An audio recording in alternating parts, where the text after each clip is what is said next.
ప్రస్తుత ప్రపంచ ఆర్థిక వ్యవస్థలో చాలా ఆసక్తికరమైన కానీ ఒకే సమయంలో ఆందోళన కలిగించే పరిస్థితి కనిపిస్తోంది. ప్రపంచ మార్కెట్లో ఒకవైపు గోల్డ్ ధర వేగంగా పెరుగుతుంటే మరొక వైపు క్రూడ్ ఆయిల్ ధరలు కూడా పెరిగే అవకాశాలు కనిపిస్తున్నాయి. దీనికి ప్రధాన కారణం మిడిల్ ఈస్ట్ లో జరుగుతున్నటువంటి geo political tensions. United states మరియు ఇరాన్ మధ్య జరుగుతున్నటువంటి ఉద్రిక్త పరిస్థితుల వల్ల ప్రస్తుతం గోల్డ్ ధరలు పెరుగుతున్నాయి, అలానే ఆయిల్ ధరలు కూడా పెరిగే ఛాన్సెస్ ఉన్నాయి. సాధారణంగా మనం వార్తల్లో యుద్ధం లేదా రాజకీయ ఉద్రిక్తత గురించి వింటే అది ఆ ప్రాంతానికి మాత్రమే చెందిన సమస్యను అనుకుంటాం. కానీ వాస్తవానికి ఒక ప్రాంతంలో జరిగే జియో పొలిటికల్ కాన్ఫ్లిక్ట్ ప్రపంచ ఆర్థిక వ్యవస్థ మొత్తాన్ని ప్రభావితం చేసే సామర్థ్యం కలిగి ఉంటుంది. గోల్డ్ ధరల నుంచి పెట్రోల్ పంప్ ఫ్యూయల్ ధరల వరకు చివరికి మన రోజువారీ ఖర్చుల వరకు దాని ప్రభావం ఉంటుంది. ఇవాళ ఈ వీడియోలో ఈ జియో పొలిటికల్ కాన్ఫ్లిక్ట్ అండ్ దీని వల్ల ఉన్నటువంటి ప్రపంచ ఆర్థిక వ్యవస్థపై ఉన్నటువంటి ఇంపాక్ట్ గురించి తెలుసుకునే ప్రయత్నం చేద్దాం. అయితే వీడియోలోకి వెళ్లే ముందు ఈ ఛానల్ ని ఎవరైనా సబ్స్క్రైబ్ చేసుకోకుండా చూస్తున్నా లేకపోతే కొత్తగా చూస్తున్నా ముందుగా మన ఛానల్ అయితే సబ్స్క్రైబ్ చేసుకోండి. హాయ్ అందరికీ నమస్కారం, వెల్కమ్ టు మై పైసా. నేను మీ విష్ణు భరద్వాజ్.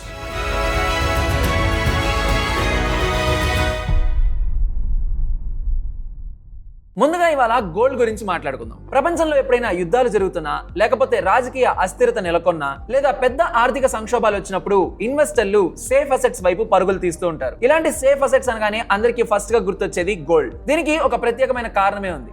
గోల్డ్ అనేది సెంచరీస్ గా ఒక వెల్ స్టోర్ గా ఉన్నటువంటి అసెట్. అందుకే దీన్ని ఎకనామిస్టులు కూడా సేఫ్ హెవెన్ అసెట్ అని పిలుస్తారు. అంటే ప్రపంచంలో ఏదైనా ఒక అన్సర్టనిటీ జరిగినప్పుడు ఇన్వెస్టర్స్ రిస్క్స్ ఉన్న అసెట్స్ నుంచి బయటకు వచ్చి వెల్త్ ప్రిజర్వ్ చేసే అసెట్స్ లో ఇన్వెస్ట్ చేయడం మొదలు పెడతారు. ప్రస్తుతం కూడా ఇదే జరుగుతుంది. అందుకే మనకి గోల్డ్ ప్రైసెస్ అనేవి రికార్డ్ స్టేజెస్ లోకి వెళ్తున్నాయి. మిడిల్ ఈస్ట్ లో ప్రెసెంట్ జరుగుతున్నటువంటి జియో పొలిటికల్ కాన్ఫ్లిక్ట్స్ వల్ల ఇన్వెస్టర్స్ అందరూ ఏం చేస్తున్నారంటే స్టాక్స్ లాంటి రిస్కీ అసెట్స్ కంటే వాటి నుంచి బయటకు వచ్చి గోల్డ్ మరియు సిల్వర్ లాంటి ప్రెషియస్ మెటల్స్ పై ఇన్వెస్ట్ చేస్తున్నారు. దీనివల్లే గ్లోబల్ కమోడిటీ మార్కెట్ లో గోల్డ్ యొక్క డిమాండ్ అనేది పెరిగింది. డిమాండ్ పెరిగితే ఆటోమేటిక్ గా ధరలు కూడా పెరుగుతాయి. అందుకే ఇటీవల కాలంలో మనకి గోల్డ్ యొక్క ప్రైస్ అనేది రికార్డ్ లెవెల్లోకి చేరుకుంది. ఇక్కడ మనం ఇంకొక ముఖ్యమైన విషయాన్ని కూడా గుర్తుంచుకోవాలి. గోల్డ్ పెరుగుదల ఎప్పుడు కూడా ఎకనామీ స్ట్రాంగ్ గా ఉన్నందుకు కాదు, చాలా సార్లు అది ఫియర్ వల్ల పెరుగుతుంది. అంటే మనం ఇందాక మాట్లాడుకున్నట్లు మార్కెట్ లో అన్సర్టనిటీస్ పెరిగినప్పుడు అండ్ ఇన్వెస్టర్స్ కూడా సైకలాజికల్లీ సేఫ్ అసెట్స్ వైపు అడుగులు వేస్తుంటారు. కాబట్టి ఇలాంటి టైంలో మనకి గోల్డ్ డిమాండ్ అనేది పెరుగుతూ ఉంటుంది. కానీ ఇక్కడ ఇంకొక ఇంట్రెస్టింగ్ పాయింట్ కూడా ఉంది. వార్ లేదా జియో పొలిటికల్ టెన్షన్స్ వల్ల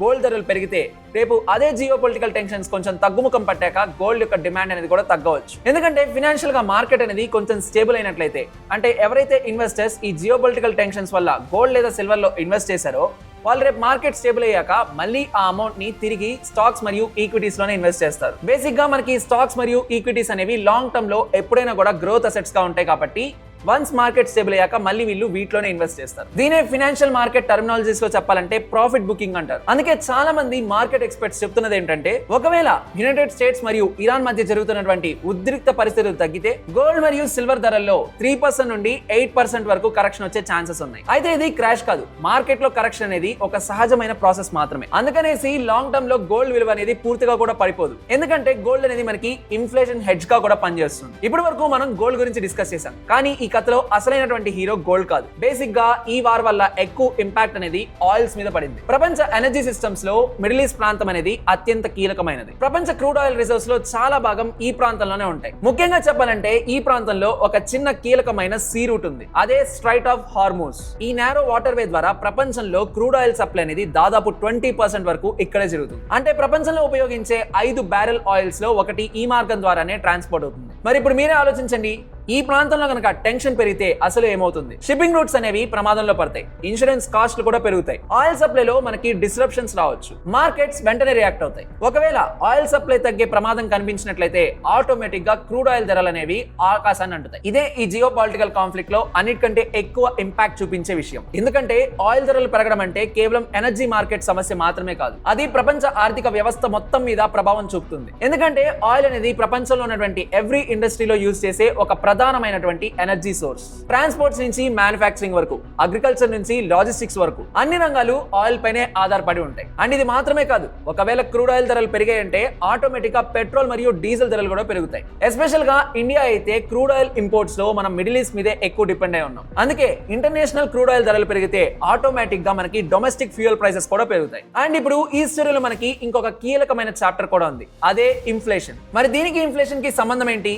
పెట్రోల్ మరియు డీజిల్ ధరలు పెరిగినట్లయితే ఆటోమేటిక్ గా ట్రాన్స్పోర్టేషన్ ఖర్చు అనేది పెరుగుతుంది. ట్రాన్స్పోర్టేషన్ ఖర్చు పెరిగితే గూడ్స్ డెలివరీ ఖర్చు కూడా పెరుగుతుంది. కాబట్టి దీనివల్ల వెజిటేబుల్స్ నుంచి ఎలక్ట్రానిక్ వస్తువుల వరకు ప్రతి ఒక్క పరికరాల ప్రైస్ అనేవి పెరగవచ్చు. దీన్నే ఎకనామిస్టులు కాస్ట్ పుష్ ఇన్ఫ్లేషన్ అంటారు. అంటే ప్రొడక్షన్ లేదా ట్రాన్స్పోర్టేషన్ ఖర్చులు పెరగడం వల్ల రెగ్యులర్ గా మనం యూస్ చేస్తున్నటువంటి ప్రొడక్ట్స్ యొక్క ప్రైజెస్ అనేవి ఇంక్రీజ్ అవుతాయి. కాబట్టి ఓవరాల్ గా మనం చూసుకుంటున్నట్లయితే ఆయిల్ ధరలు పెరిగినట్లయితే మనకి ఇన్ఫ్లేషన్ కూడా పెరిగే అవకాశం ఉంది. ఎందుకంటే ఇన్ఫ్లేషన్ పెరిగినట్లయితే సెంట్రల్ బ్యాంక్స్ కూడా ఇంట్రెస్ట్ రేట్స్ అనేవి పెంచుతాయి. ఇంట్రెస్ట్ రేట్లు పెరిగాయంటే లోన్స్ కూడా ఖరీదవుతాయి. దీంతో బిజినెసెస్ కొత్త ఇన్వెస్ట్మెంట్స్ ని తగ్గిస్తాయి. ఎకనామిక్ గ్రోత్ అనేది స్లో అవుతుంది. అందుకే ఒక ప్రాంతంలో జియో పొలిటికల్ కాన్ఫ్లిక్ట్ అనేది నెలకొంటే అది కేవలం ఆ ఒక్క ప్రాంతంలో మాత్రమే కాదు, గ్లోబల్ ఎకానమీలో ఒక మ్యాక్రో ఎకనామిక్ షాక్ గా మారుతుంది. ఇందుకోసమనే చాలా మంది పెద్ద పెద్ద ఇన్వెస్టర్స్ కావచ్చు, అలానే ఎకనామిస్టులు కావచ్చు మరియు అనలిస్టులు కావచ్చు, వీళ్ళందరూ మిడిల్ ఈస్ట్ లో జరుగుతున్నటువంటి కాన్ఫ్లిక్ట్ ని చాలా గమనిస్తూ వస్తున్నారు. ఎందుకంటే అక్కడ జరిగే సంఘటనలు గ్లోబల్ మార్కెట్స్ నుంచి కన్స్యూమర్ ప్రైసెస్ వరకు ఇంపాక్ట్ చూపుతాయి. కాబట్టి ఇప్పుడు మొత్తం కథను ఓవరాల్ గా ఒక పెద్ద పిక్చర్ లా చూసినట్లయితే మిడిల్ ఈస్ట్ లో జరిగే జియో పొలిటికల్ టెన్షన్స్ వల్ల ఇన్వెస్టర్స్ వచ్చి సేఫ్ అసెట్స్ వైపు వెళ్తున్నారు. దీనివల్ల గోల్డ్ మరియు సిల్వర్ ధరలు పెరుగుతున్నాయి. కానీ ఒకవేళ టెన్షన్ తగ్గినట్లయితే షార్ట్ టర్మ్ లో గోల్డ్ మీద కరెక్షన్స్ రావచ్చు. కానీ అదే సమయంలో ఆయిల్ సప్లై పై ప్రమాదం జరిగినట్లయితే ఆటోమేటిక్ గా క్రూడ్ ఆయిల్ ధరలు పెరుగుతాయి. అండ్ ఇలా ఆయిల్ ధరలు పెరిగితే మనకి ఇండియాలో డొమెస్టిక్ ఫ్యూయల్స్ అంటే పెట్రోల్ మరియు డీజిల్ ధరలు కూడా పెరుగుతాయి. అండ్ ఓవరాల్ గా దీని వల్ల ట్రాన్స్పోర్టేషన్ ఖర్చు పెరిగి మనకి ఇండియాలో ఇన్ఫ్లేషన్ అనేది కూడా పెరిగే ఛాన్సెస్ ఉన్నాయి. కాబట్టి ఇప్పుడు గ్లోబల్ ఎకానమీలో మిడిల్ ఈస్ట్ లో జరిగే కాన్ఫ్లిక్ట్ ఒక ప్రధానమైన అంశంగా మారింది. సో ఇప్పుడు మీరు ఆలోచించండి, ఒక ప్రాంతంలో జరిగే ఒక జియో పొలిటికల్ కాన్ఫ్లిక్ట్ ఇంత పెద్ద చైన్ ని డిస్టర్బ్ చేస్తుంది. ఓవరాల్ గా మనం చూసుకోవాల్సింది ఏంటంటే ఇప్పుడు మిడిల్ ఈస్ట్ లో జరుగుతున్నటువంటి కాన్ఫ్లిక్ట్ అనేది ఎంత తొందరగా తగ్గితే మనకి అంత మంచిది. లేకపోతే ఇండియాలో ఆటోమేటిక్ గా డొమెస్టిక్ ఫ్యూయల్ ప్రైసెస్ మాత్రమే కాదు, మనం రోజువారీ యూజ్ చేసేటువంటి కన్స్యూమర్ గూడ్స్ కూడా పెరిగిపోతాయి. ఇన్ఫర్మేషన్ నచ్చినట్లయితే ఒక లైక్ చేయండి. అండ్ ఈ ఇన్ఫర్మేషన్ మీకు వాల్యుబుల్ గా అనిపిస్తే ఈ వాల్యుబుల్ ఇన్ఫర్మేషన్ ని మీ ఫ్రెండ్స్ మరియు ఫ్యామిలీ మెంబర్స్ కి షేర్ చేయండి. అండ్ మరిన్ని ఇలాంటి ఇంట్రెస్టింగ్ అప్డేట్స్ కోసం మై పైసా ఛానల్ ని సబ్స్క్రైబ్ చేసుకోండి.